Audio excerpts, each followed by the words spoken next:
ॐ सञ्चमे मयस्तमे प्रियञ्चमे नु कामस्तमे कामस्तमे सोमनसस्तमे भद्रञ्चमे श्रेयश्चमे वस्यश्चमे यशश्चमे भगश्चमे द्रविणञ्चमे यन्ताचमे दत्ताचमे क्षेमश्चमे दतिश्चमे विश्वञ्चमे महश्चमे संविच्चमे ज्ञात्रञ्चमे सोश्चमे प्रसोश्चमे सीरञ्चमे लयश्चमऋतञ्चमे मृतञ्चमे यक्ष्मञ्चमे नामयच्चमे जीवातुश्चमे दीर्घायुत्वञ्चमे नमित्रञ्चमे भयञ्चमे सुखञ्चमे शयनञ्चमे सोसाचमे सुतिनञ्चमे।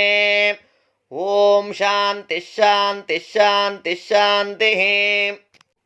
ॐ नमस्ते अस्तु भुवनेश्वराय महादेवाय त्र्यम्बकाय त्रिपुरान्तकाय त्रिकाग्निकालाय कालाग्निरुद्राय नीलकण्ठाय मृत्युञ्जयाय सर्वे